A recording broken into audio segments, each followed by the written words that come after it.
हाँ बेवकूफ लड़की। तेरी छाया पड़ने से तो मैं चंडाल बन ही जाऊंगा, चंडाल नहीं। अच्छा चल जल्दी से आग जला, सूखी धोती निकाल, नहीं तो हड्डियां सुकड़ के एक हो जाएंगी। चल जल्दी कर, नहीं तो रोएगी अपने सुहाग को, जल्दी कर। मेरी बात कुछ और थी। उन दिनों मुझसा पट्टा हजार कोस तक नहीं मिलता था। अब इन्हीं को दे देती। अच्छा तुम लोग कितनी बहनें थी? मुझे तो एक ही मिली। ये भी नसीब समझो। ये मैं खाना है जामे जम नहीं, उजाले अपनी यादों के हमारे साथ रहने दो, न जाने किस गली में जिंदगी की शाम हो जाए। एक समय था जब फिल्मों में खलनायक इतना प्रधान होता था कि नायक से अधिक चर्चे खलनायक के होते थे। टाइम की बात करो, बेकार बातों के लिए हमारे पास टाइम नहीं है। मेरी मजबूरी मुझे आपके पास ले आई है सेठ जी। गुलशन परस्त हूँ, मुझे गुल ही नहीं अजीज, कांटों से भी निबाह किए जा रहा हूँ मैं। दिलीप कुमार से लेकर जॉनी वॉकर, सुनील दत्त से लेकर राजेंद्र नाथ और राजेंद्र कुमार से लेकर महमूद तक मैंने सबसे तलवारें लड़ाई और उनका फिल्मी बाप बनकर उनके दिलों में मोहब्बत के फूल भी खिलवाने की कोशिश की। ऐसे ही खलनायक रहे हैं जीवन, जिन्होंने अपने जीवंत अभिनय से फिल्मी पर्दे पर वो छाप छोड़ी कि उनकी छवि विलन की बन गई। बराबर सफा कराओ, चमकना चाहिए, शक्ल दिखना चाहिए।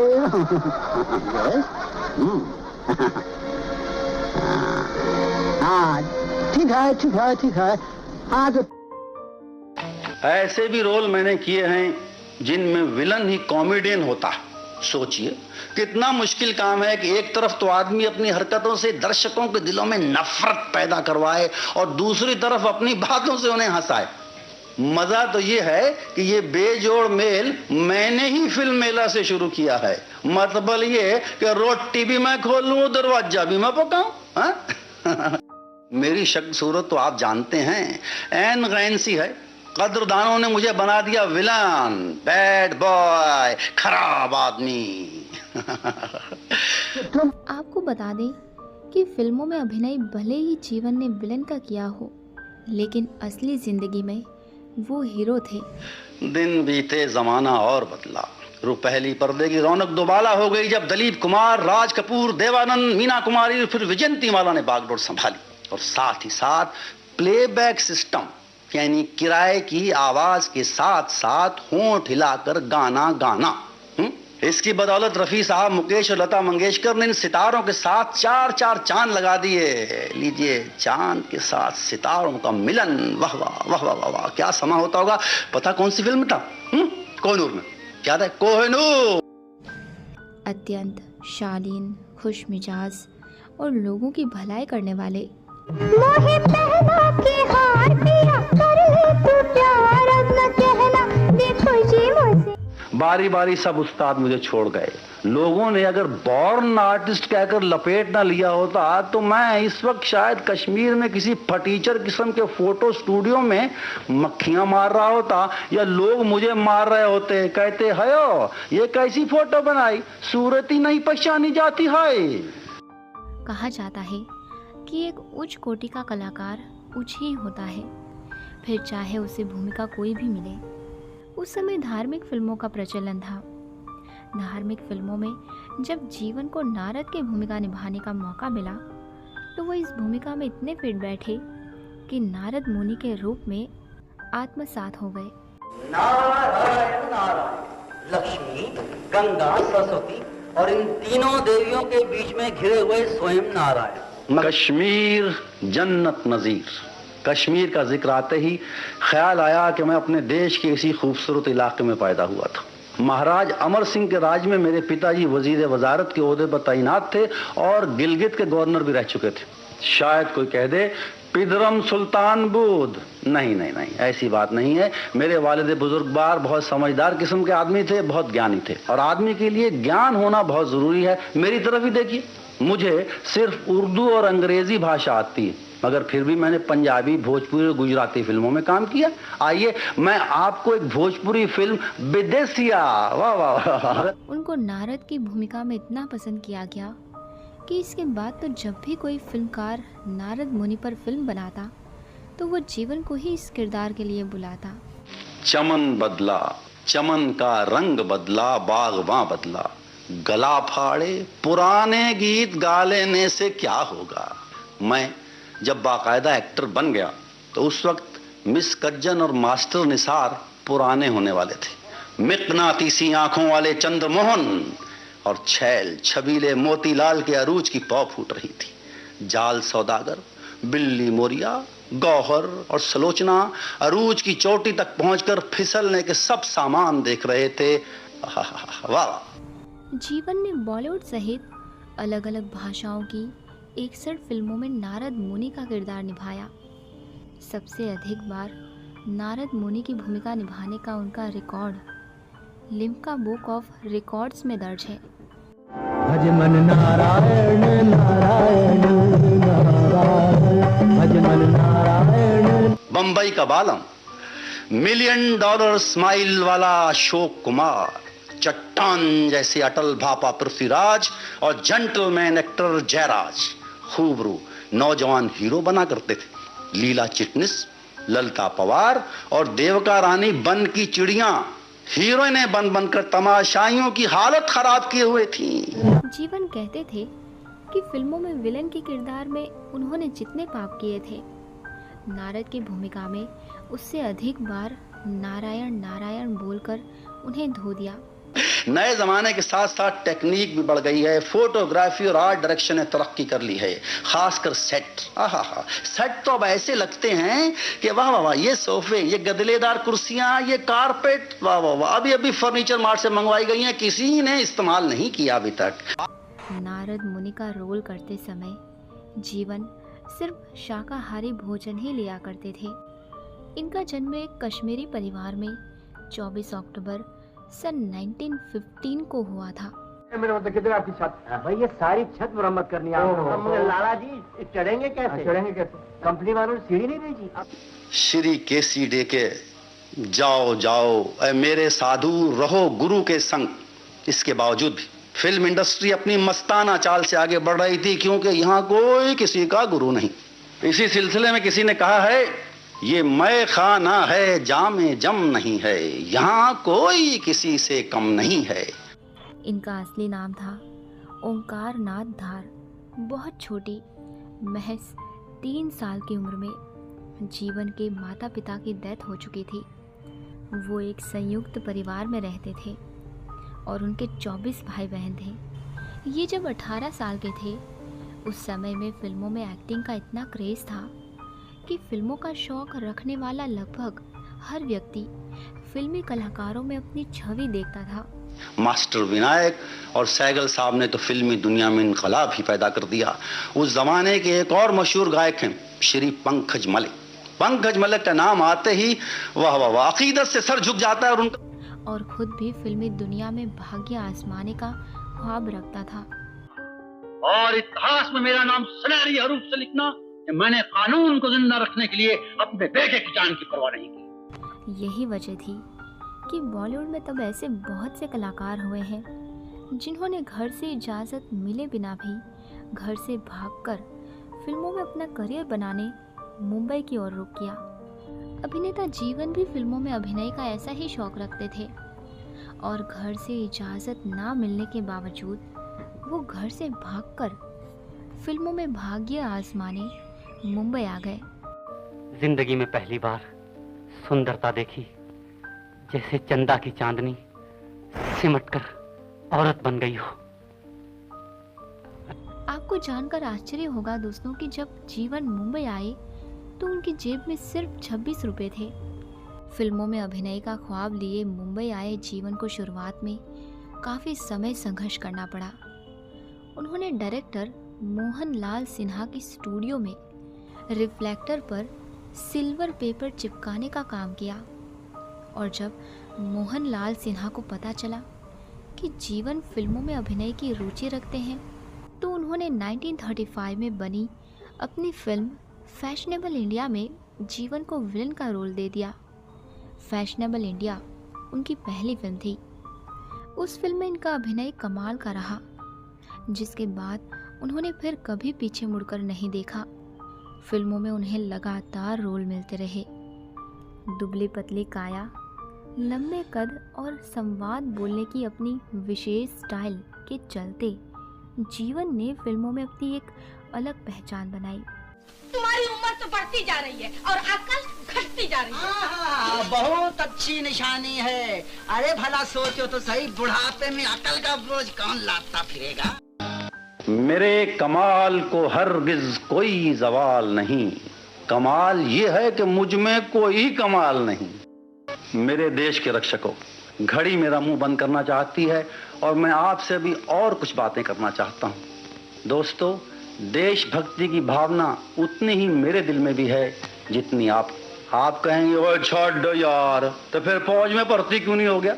तो यारो, मैंने तो पहले ही कह दिया था कि ये विधि का लेख होता है, किस्मत के चक्कर होते हैं।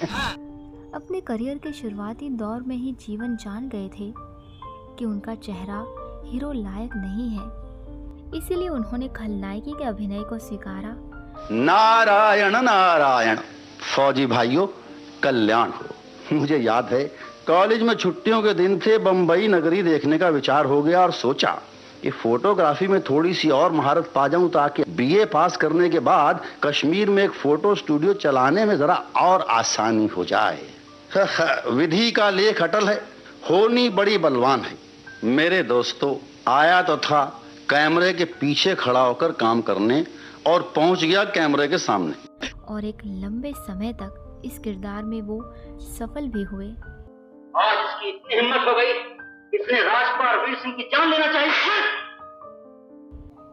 जीवन ने कभी मर्डर तो कभी रैपिस्ट और गुंडा बनकर अपने अभिनय प्रतिभा का लोहा मनवाया। फिल्म लाइन के 30-32 साल के अरसे में मैंने अब्दुल रहीम सैंडो से पहलवानी, लच्छू महाराज से डांस, उस्ताद लताफत हुसैन से गाना और श्री राम बाबू से वायलिन सीखने के शागिर्दी के गंडे बंधवाए, मगर ये शौक ही बनकर रह गए। मैं किसी भी असूल का पाबंद ना हो सका। शायद बाज़ दफे नौकरों ने ही कह दिया हो कि साहब कह रहे हैं, साहब घर में नहीं हैं। खैर, उन्होंने इन किरदारों को ऐसे निभाया कि लोग सच में उनसे नफरत कर बैठे। उन्हें लेकर एक किस्सा भी है। जब एक इवेंट के लिए जीवन मुंबई से बाहर गए थे, ट्रेन से उतरे तो स्वागत करने के लिए भीड़ जुटी हुई थी, लेकिन अचानक उनके चेहरे पर एक चप्पल पड़ी। नज़र घुमाए तो देखा कि एक महिला दूसरी चप्पल मारने के लिए तैयार खड़ी थी। अच्छा, चल जल्दी से आग जला, सूखी धोती निकाल, नहीं तो हड्डियां सिकुड़ के एक हो जाएंगी। चल। पुलिस ने बिना देर किए उस महिला को पकड़ लिया। हिंदी सिनेमा में जीवन 60, 70 और 80 के दशक के एक पॉपुलर विलन रहे। आप बाजी के चक्कर में हीरो, हीरोइन, कॉमेडियन, यहाँ तक कि मैंने विलन लोगों को भी नहीं छोड़ा। फिल्म स्वामी में मरहूम याकूब भाई और एक फिल्म, पंजाबी फिल्म थी छई में मिस्टर प्राण भी मुझसे न बच सके। उभरते हुए नए फिल्मी बदमाश मिस्टर प्रेम चोपड़ा को मैंने अपना बेटा बनने का शर्फ अता किया। इस बीच उन्होंने एक के बाद एक कई सुपरहिट फिल्मों में सुपर अभिनय कर वो नाम हासिल किया कि उनके अभिनय को आज भी लोग दोहराते हैं। मेरी बेटी कहाँ? बेटी? कौन सा बेटी? उस राज्य से तुम उठा कर ले गए थे। हमें कुछ याद नहीं। याद करो, प्लीज याद करो।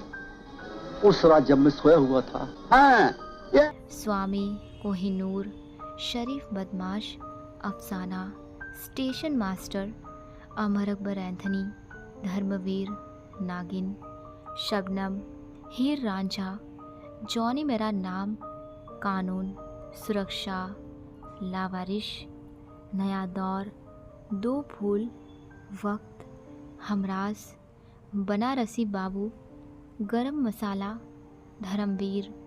जाओ, हमारे बेटे राजकुमार की जान लेना चाहिए, हम इसे जिंदा नहीं छोड़ेंगे। लेकिन आप नहीं जाएंगे। सुहाग, नसीब और गिरफ्तार जीवन की यादगार फिल्में हैं। 10 जून सन 1987 को 71 साल की उम्र में जीवन इस दुनिया को अलविदा कह गए। गौरतलब है कि जीवन के बेटे किरण कुमार भी हिंदी सिनेमा के मशहूर एक्टर हैं।